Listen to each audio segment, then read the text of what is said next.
Guys, I just want to give you an update on my 1923 Royal as well as the 1921 Remington. The Remington is now alive. I made a ribbon reverse knob for this side out of like a number 2 style. See how this is the original one for this one. It's just a round, it doesn't have a V groove in it. But this one was one of the like number 2 V groove style ones. But the screw hole aligns perfectly the same. So I took it to the Dremel tool and here's the bit. This is the bit from the Dremel tool I used. And sanded that down. Don't cut into the threads of where the screw is going to go in, but take it down to almost right to that point.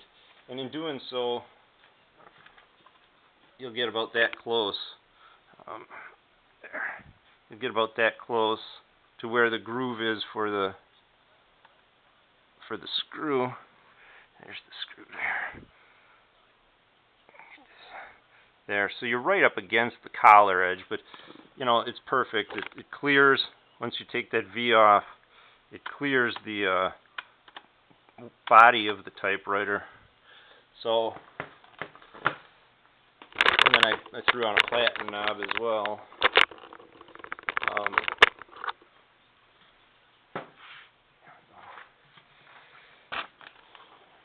So that helps out a lot there. A little bit. Oh yeah, let's thread it all in sideways, huh? Okay, so yes, I work. See, look at that, beautiful.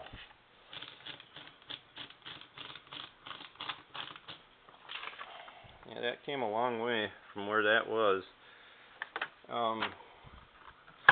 But if you need a knob, that's how you can make one for one that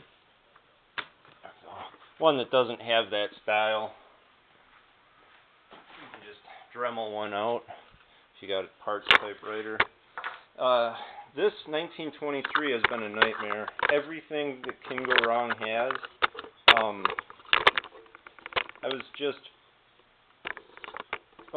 I'll point out some things that are just a little adjustment that you'll go, oh wow, I didn't know that, or you might know it, and that's the whole point of this, is just to share the little knowledge I have. So don't think you need to tighten in, for one, the screw at the bottom of the margin right here. This actually has to rest on that screw, or you'll bind up. It'll bind up laying downward, and you'll not be able to advance past the bell. When you take off the carriage, like I had to here, there was only like 2 of the rail holders, so I had to put on rail holders, and I did them from a 1919 unit. But if you're pulling the carriage off, and that was another thing. This is the original feed rollers from that one. If you're taking the paper tray out of a carriage like that, it's just 2 screws. That comes out. These lift right out, though. The feed rollers, there's no fighting with them or anything, so that's pretty good. But that front one, somebody had put 2 more feed rollers on. I don't know what they made them out of, and the whole thing was binding up. It's not supposed to have these in the middle. These don't exist. All that does is jam everything up. It's just supposed to have this one, and this one. So don't go making up things because you think they're supposed to be here or here. They don't exist there. And in regards to the platen on one of these things, if you take a platen off, that clip in the middle here with the, let me get you in light here. See this clip here in the middle? That allows that push action to happen from the platen handle itself with the stem. Pushes on that tooth in the middle of that E-clip. These kinds of E-clips are not your standard ones where they just got a little tooth. This is a long tooth in the middle. There's a name for that, I just don't know it off the top of my head. But that allows that push action to occur like that. This guy's pretty stiff, but to push in. And what you're actually pushing on is that tooth. So these are something to save. Okay, because they'll break. And when you break one, it's a bear to make something work in its place. A few things I wanted to point out on here, though, as well, is if you're making adjustments to your carriage rail, height or whatever, not the height, but these knobs on the side here, these screws, these set screws on the side, you loosen this top one, you'll turn the inner one. You can go too far before you know what you just did, and the next thing you know, your shift isn't going to work, let alone anything else, because your carriage won't advance because you'll have turned too far in on the one side, and then your ribbon vibrator is binding, and it's just a nightmare. But let me show you how bad that nightmare can be. So here is what I've been using for parts, and these parts aren't even right. I picked a 1919 unit for parts, and it is just not the same. Or I'd use the carriage right off it on the other one, because that 1923 carriage was bent and terrible shape. But I had to straighten it out because the 1919 one doesn't just bolt right on. I had it all apart. But this guy here, just like on that one over there, so what I had done and learned was, after you loosen that little set screw, you can go too far making your adjustment turns. And if you take this out too far and then you turn it back in and you start hearing crunch, what you're actually doing is crushing the ball bearings inside there. They're about, well, let's count them.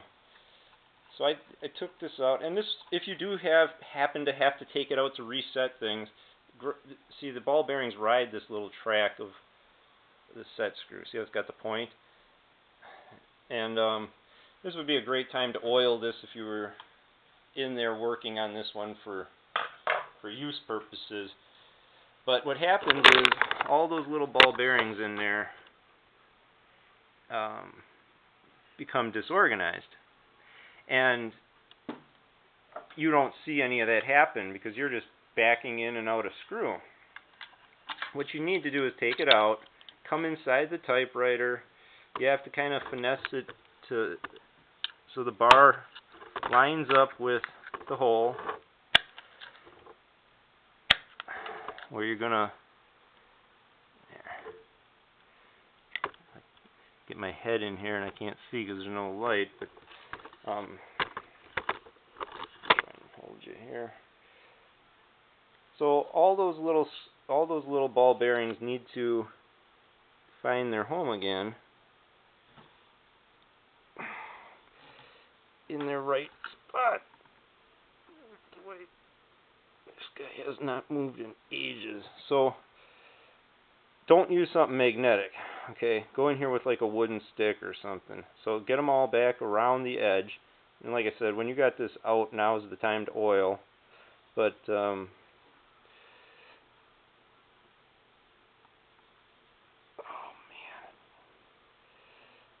Okay.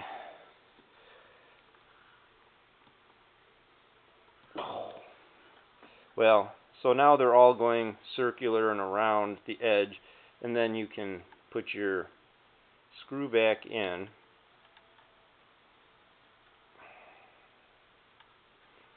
Too bad you don't have an extra hand to cross fingers on. And that should allow, there we go, that should allow that freedom again. And so, of course, because I'm not oiling this one or anything, but that's how you can reset those those bearings in there, and then you should be able to get your shift action back and all your play and finish your adjustments. There's a collar.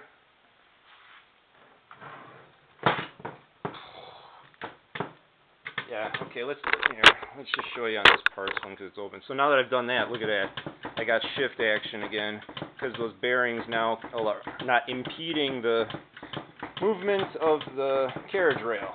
That carriage rail is so easy to bind up, and then with the platen in there, like I say, you'll jam up the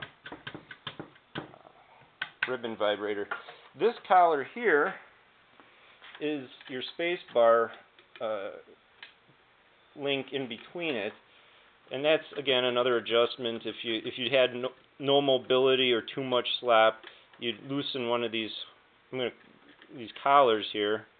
I'll just do it so you can see. Let's say this was the offending collar, so you'd loosen it a little and move it, however you need to move the bracket. That's your space bar link on there though, and there's one at the other end too, but I think these should be up a little bit more too. I don't think that having them straight down makes any sense. How the heck are you going to adjust them? There. So that allows plenty of mobility for that. Other than that, a lot of this is pretty much the same. Other than that, though, there's some kind of different bracket for the spring for where the shift hooks on, but this side's still the same. So, if your carriage strap is disconnected, let's say you are taking off the covers and everything, like I have, but in this case, you'd be taking this carriage strap and you'd have to hold it for a little bit because you're fighting with taking off that cover here, and to do that you also have to pull this stud, which is that stud in the body for when you've got it disconnected from the carriage for whatever reason. So you've got to actually hold that strap or it's going to go flying up on you while you have the cover off and put that back down. I think they should have left that open so that you could, because you don't want to have to play with fighting with dropping. Let's say I dropped that screw and I had to hold this strap. Oh man. They should have left that hole open so that people could take their cover off, put that on, and not have to put that back in before they can put it on. I do think that they just didn't think through on that one, but that's a parts typewriter, but that's the same principle as any other carriage strap royal. So it's been fun, but yeah, no, now she's working, and those little adjustments can really throw you off for hours and hours. So hopefully you guys learned something. I'll keep you posted. Have a good one.